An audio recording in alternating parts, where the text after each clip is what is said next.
Itinakda ang palabas sa isang dystopian na hinaharap, kung saan ang isang nawasak na Earth ay naging nakakalason, na ginagawang hindi ito matitirahan. Bilang resulta, ang tanging lugar kung saan maaaring manirahan ang mga tao ay ang silo, isang napakalaking vertical structure na binubuo ng mga layer ng mga tirahan, market, indoor agriculture, at higit pa. Walang nakakaalam kung sino ang nagtayo ng silo, ngunit nagsisilbi itong mahalagang santuwaryo para sa umuunlad na komunidad sa loob. Pagkatapos ay ipinakilala sa amin ang isang sheriff na nagngangalang Holston Becker, na malalim ang iniisip na parang may bumabagabag sa kanya. Sinabi niya sa kanyang kasamahan, si Deputy Marnes, na nagpasya siyang lumabas. Ayon sa batas, sa sandaling sabihin ng isang tao na gusto niyang lumabas, isang hindi mababawi na kontrata ang magbubuklod sa pagitan nila at ng hudisyal, at sila ay pinalabas sa silo. Nakiusap si Deputy Marnes sa kanyang sheriff na huwag gawin ito, ngunit nakapagdesisyon na si Holston. Ang eksena ay nag-flash pabalik sa nakaraan, at nakikita namin si Sheriff Holston at ang kanyang asawang si Allison, na nagsisikap na magkaroon ng sanggol sa napakatagal na panahon. Lumalabas na sa silo, ang mga residente ay kailangang humingi ng pahintulot mula sa mga otoridad para magkaroon ng sanggol. Bawat babae ay itinatanim ng mga device para sa pagkontrol ng kapanganakan, na aalisin lamang pagkatapos makakuha ng pahintulot. Sa pagkakataong ito, ang mag-asawa ay sa wakas ay nabigyan ng clearance para sa panganganak na nagdulot sa kanila ng labis na kagalakan. Kasunod nito, inalis ni Allison ang kanyang device sa pagkontrol ng kapanganakan na nagbibigay sa kanya ng yugto ng panahon na 1 taon para sa pagbubuntis. Sa silo, napakabilis ng paglalakbay ng balita, pangunahin dahil medyo maliit ang komunidad, kaya nagsisimulang batiin ng mga residente ang mag-asawa. Habang nag-aalmusal sa cafeteria, isang matandang babae na nagngangalang Gloria ang lumapit sa kanila at nag-aalok ng fertility counseling. Gayunpaman, mukhang hindi gusto ni Holston ang ginang kaya hinihiling niya itong umalis. Lumipas ang mga araw at patuloy na sinusubukan ng mag-asawa na mabuntis. Isang araw, nagtatrabaho si Allison sa kanyang IT office nang pinagsabihan siya ng kanyang boss na si Bernard dahil sa pag-publish ng isang artikulo tungkol sa pagbawi ng mga na-delete na file. Inaangkin niya na ang paghuhukay ng kasaysayan ay labag sa batas at binabalaan siya na huwag mag-post ng anumang mga artikulo nang walang kanyang pag-apruba. Nang maglaon, tinanong ni Allison si Holston na kung binura ng mga rebelde ang kasaysayan, ano ang mali na tanungin ito. Dito, ibinunyag na 140 taon na ang nakalilipas, nakipagdigma ang ilang rebelde sa rehimen dahil gusto nilang buksan ang mga tarangkahan na patungo sa labas ng mundo.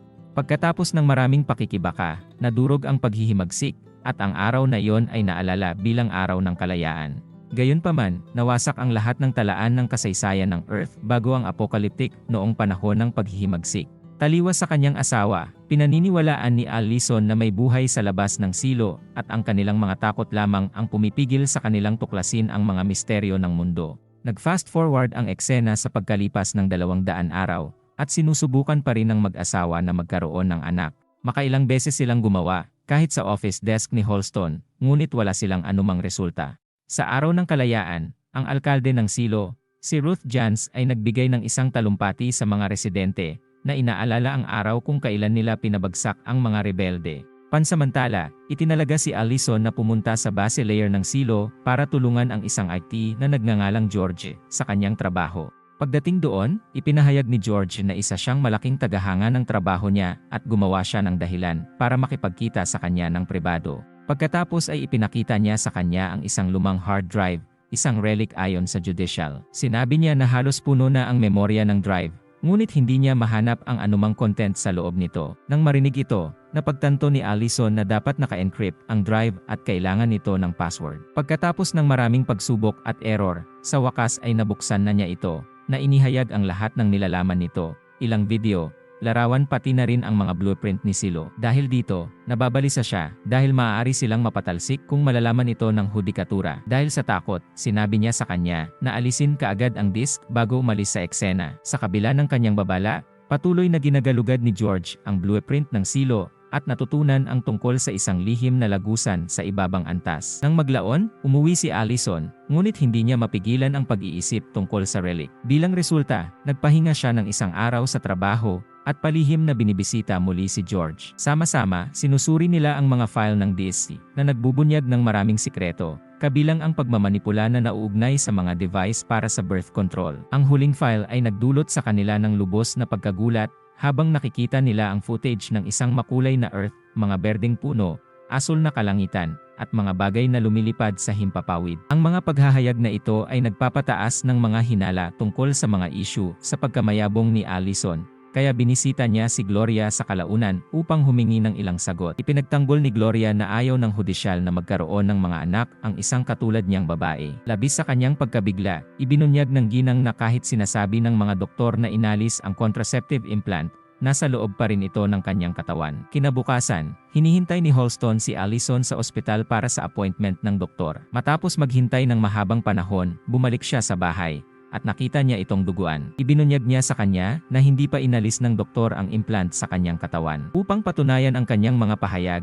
tinusok niya ang kanyang katawan at inilabas ang nakatanim na device ng mag-isa. Sinabi rin niya sa kanya na hindi niya maaaring ibunyag ang kanyang mga pinagmulan, ngunit ang mga otoridad ang pumipigil sa kanila na magkaroon ng isang sanggol. Higit pa rito, sinusubukan niyang ipaliwanag na ang view na nakikita nila mula sa mga bintana ni Silo ay hindi totoo, ngunit isang uri ng mga larawang binuo ng computer. Gayunpaman, si Holston, na nag-aalala sa kanyang disoriented state, ay inuuna ang kanyang kaligtasan at nagmamadaling ipatawag ang doktor. Habang nasa labas siya, pumunta si Allison sa cafeteria, kung saan nakuha niya ang atensyon ng mga tao at sinisikap niyang ipaliwanag kung paano sila niloloko ng mga nasa kapangyarihan. Iginiit niya na mayroong isang magandang mundo sa kabila ng Silo, ngunit pinagkaitan ng akses sa lahat. Sa kasamaang palad, ang kanyang mga pagtatangka ay natugunan ng pag-aalinlangan at nagsimulang isipin ng mga tao na nabaliw siya dahil sa hindi niya pagkakaanak. Di nagtagal, dumating si Holston para pakalmahin siya. Ngunit hindi niya inaasahang idineklara niya na gusto niyang lumabas. Dahil dito, natigilan siya at wala siyang masabi. Kasunod nito, kinukupkop siya ni Deputy Marnes at dinala siya sa holding facility. Ang kanyang hiling na hindi bababa sa isang krimen sa loob ng Silo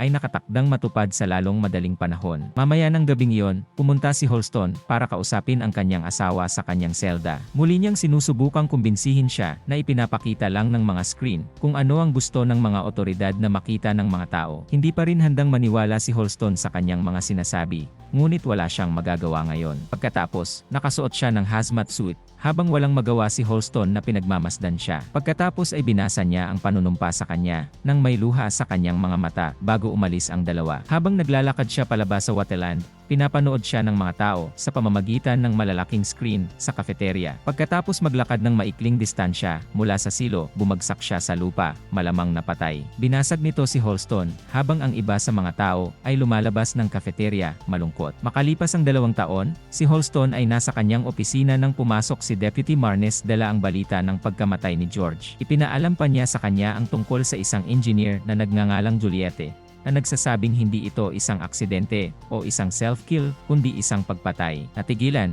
bumaba si Holston sa ibabang layer upang salubungin ang engineer na kasalukuyang nagtatrabaho sa generator room. Bumalik ang eksena sa kasalukuyan na naglalarawan kay Holston na nakalagay na ngayon sa holding facility pagkatapos ipahayag ang kanyang desisyon na lumabas. Kinabukasan, nakasuot siya ng hazmat suit at binasa sa kanya ng alkalde ang panunumpa bago siya pinaalis. Tulad ng kanina, lahat, kasama si Juliette, ay pinapanood siya mula sa cafeteria. Sa sandaling lumabas siya, sinalubong siya ng isang malinaw na asul na kalangitan, ang mayayabong na halaman, at ang mga ibon sa himpapawid, na nagpapatunay sa mga pahayag ng kanyang asawa. Biglang nagulat siya na dapat itong masaksihan ng mga residente, kaya pumunta siya sa kamera na nagpapadala ng footage sa lahat ng screen, at nilinis ang lens. Sa kabila nito, nakikita ng mga residente ang parehong imahe, isang wasak na mundo. Pagkatapos ay nagsimulang maglakad si Holston patungo sa walang buhay na katawan ni Allison. Habang papalapit siya sa kanya, dinaig siya ng nakakalason na kapaligiran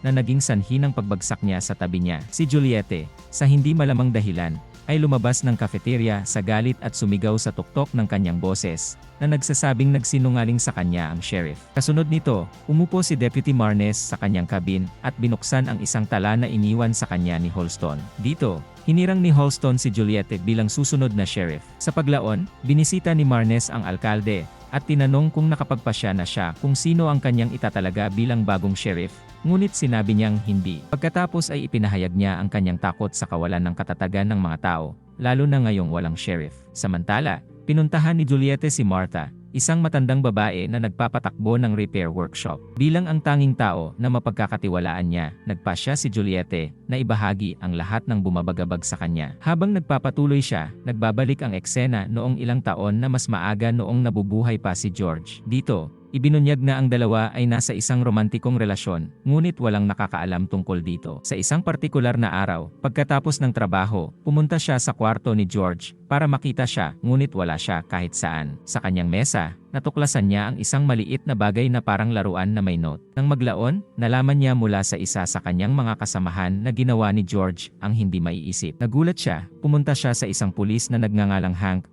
at sinabing pagpatay ang insidente dahil hinding-hindi gagawa ng ganoong hakbang si George. Ipinadala ni Hank ang impormasyon kay Holston na pagkatapos ay sumalubong sa kanya sa generator room na nagpatuloy sa naunang eksena. Pagkatapos magtanong ng ilang pangkalahatang tanong, dinala siya ni Holston sa cafeteria para kausapin siya ng pribado. Sa una ay nag-aalangan si Juliette na ibahagi ang mga sikreto dahil natatakot siya na gagawa siya ng legal na aksyon. Bilang resulta, ipinangako niya sa kanya na makikita at pakikinggan niya ang lahat ng may bukas na isip. Kapag pumayag si Holston, dinala niya siya sa kanyang lugar at ipinakita sa kanya ang bagay na parang laruan. Ibinigay din niya sa kanya ang isang tala na iniwan ni George. Ngunit napunit at itinago niya ang kalahati nito sa ilang kadahilanan. Sa unang kalahati ng tala, binanggit ni George ang isang lihim na lokasyon sa silo. Kasunod nito, dinala ni Juliette si Holston sa silong ng silo na naglalaman ng isang lihim na lagusan. Nakipagsapalaran sila ng mas malalim sa pamamagitan ng isang hanay ng mga hagdan na sa kalaunan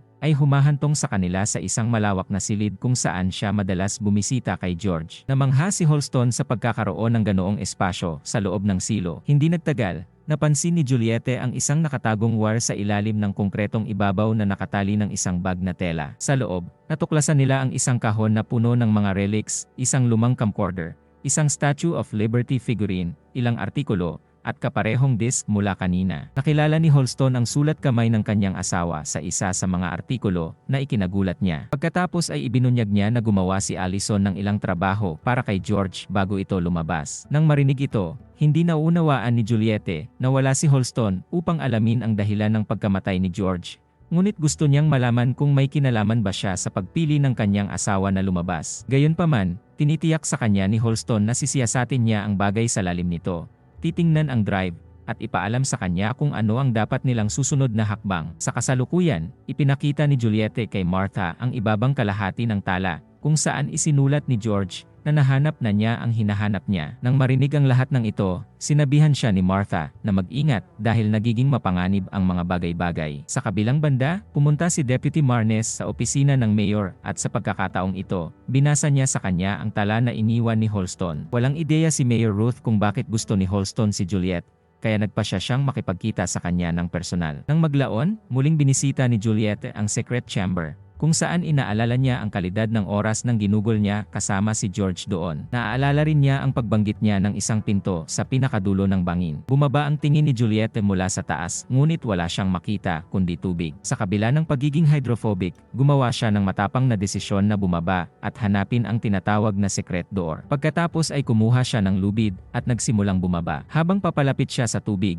nanaig sa kanya ang kanyang takot na nag-udyok sa kanya na umakyat muli. Bilang resulta nito, siya ay labis na nadismaya sa kanyang sarili kaya't siya ay uminom. Kinaumagahan, nagising siya na may matinding hangover. Maya-maya, nagsimulang manginig ang kanyang paligid na nagpapahiwatig ng isang issue sa generator room. Sa pagmamadali doon, nakahanap siya ng isang junior worker na nagngangalang Cooper na sinusubukang alamin ang problema. Si Juliette, nabigo pa rin, ay sinuntok siya sa mukha, inutusan siyang umatras. Bagamat pansamantalang nalutas ang problema, ang pinuno ng Mechanical Division, Knox, na nanonood ng lahat ng ito mula sa malayo, ay hindi natutuwa. Ipinatawag niya siya sa kanyang opisina at binalaan siya sa pagpapakita ng gayong pag-ugali sa trabaho. Gayunpaman, ibinaling ni Juliette ang kanyang atensyon sa isang kritikal na problemang kinakaharap nila sa generator. Iginiit niya na ang rotor ay nasisira, kaya kailangan nilang patayin ang generator at ayusin ito upang maiwasan ang isang sakuna. Gayunpaman, tumanggi si Knox na binanggit na magsisimulang magpanik ang mga tao kung magdilim ang silo kahit isang oras. Pansamantala, ang alkalde at Deputy Marnes ay namumuno upang mangalap ng impormasyon tungkol kay Juliette mula sa mga nakakakilala sa kanya. Sa una, pumupunta sila sa IT Division at nakilala si Bernard, na may intel at mga istatistika tungkol sa bawat isa at bawat individual na nakatira sa silo. Kapag nagtanong ang alkalde tungkol kay Juliette, tinutugunan siya ni Bernard bilang isang magnanakaw na nagnakaw ng tape mula sa IT, hindi mapagkakatiwalaan. Susunod, nilapitan nila ang kanyang ama, si Dr. Pete Nichols, na responsible para sa mga bagong silang sa silo. Nagtatanong sila kung bakit si Juliette, sa kabila ng pagiging anak ng isang doktor, ay napunta sa departamento ng mekanikal. Ibinigay ni Pete sa kanila ang pinakalohikal na paliwanag.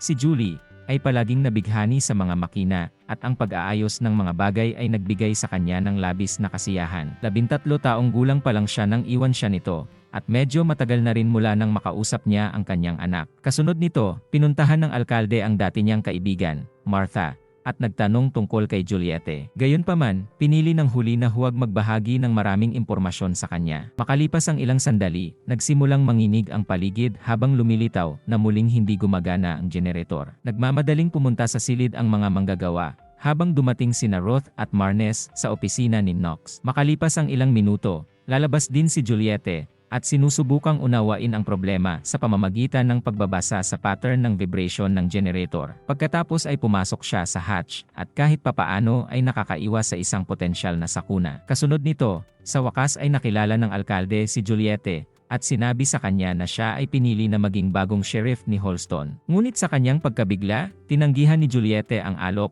binabanggit ang kanyang responsibilidad sa generator na hindi gumagana ng maayos. Iginagalang ni Mayor Ruth ang kanyang desisyon, ngunit ibibigay pa rin sa kanya ang badge bago umalis. Sa paglaon, sinabi ni Juliette ang tungkol sa kanyang bagong alok na trabaho kasama sina Knox, Hank at ilang katrabaho. Habang nag-uusap, tinitingnan ni Hank ang badge at may nakitang nakaukit sa likod nito. Kapag nakita ito ni Juliette, agad siyang nagbago ng isip at nakipag-usap sa alkalde para sabihin sa kanya na handa na siya sa trabaho. Gayunpaman, nagtakda siya ng kondisyon. Gusto niya ang kanyang pahintulot na isara ang generator para sa pagkukumpuni. Pagkatapos ng maikling pag-uusap, pumayag si Ruth at nag-anunsyo na magkakaroon ng 8 oras na pagkawala ng kuryente sa susunod na araw. Natatakot ang mga mamamayan dahil hindi pa nila naranasan ang ganoong sitwasyon hanggang ngayon. Sa ibinigay na pahintulot, si Juliette, Knox, at lahat ng iba pang miyembro ng team ng engineering ay nagtitipon para gumawa ng plano para ayusin ang generator. Sa pamamagitan ng kanilang talakayan, nalaman namin na dapat i-pause ng team ang steam flow na nagpapagana sa generator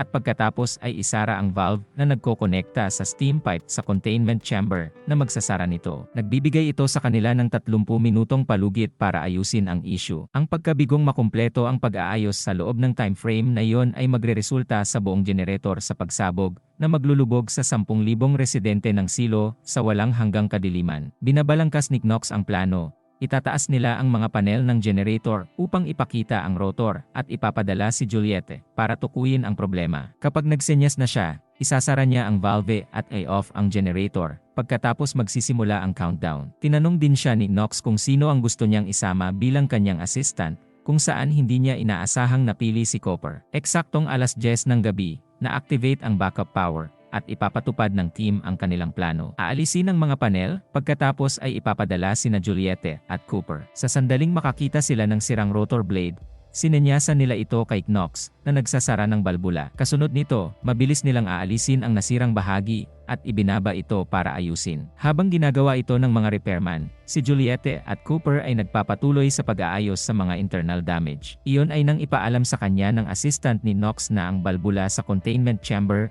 ay mas mabilis na umiinit kaysa sa inaasahan, na binabawasan ang kanilang inilaang oras sa ilang minuto sa halip na ang nakaplanong 30. Pagkatapos ay sumigaw si Knox kina Juliette at Cooper na umatras, na binibigyang diin ang kailangang buksan ang balbula upang maiwasan ang pagsabog. Nang marinig ito, inutusan ni Juliette si Cooper na ipagpatuloy ang pag-aayos, habang nagpasya siyang bilhin ang mga ito ng ilang sandali. Pagkatapos ay pumasok siya sa loob ng containment chamber at gumamit ng water hose para palamigin ang overheating valve. Napakataas ng temperatura sa loob ng silid, ngunit tinitiis niya ito. Sa kalaunan, naipadala na ang na-repair na blade, ngunit nagkakaproblema si Cooper na muling ikabit ito. Nagsisimulang mapuno ng tubig ang chamber, at muling tumaas ang temperatura. Nagsisimula pang ang sumuko ang ilan sa mga pipeline, na nagpapatingkad sa sitwasyon. Sa sandaling sumigaw si Cooper na tapos na ito, agad siyang ibinaba, at si Juliette, na muntik ng malunod, ay hinila palabas ng silid. Sa wakas, binuksan ni Knox ang balbula at naka-on ang generator. Di nagtagal, lumakas ang silo, nagdudulot ng malaking kagalakan at ginhawa sa lahat. Kinabukasan, inayos ni Juliette ang kanyang mga gamit para lumipat sa itaas na antas para gampanan ang papel ng sheriff. Bago umalis, nagbigay siya ng huling pagbisita kay Martha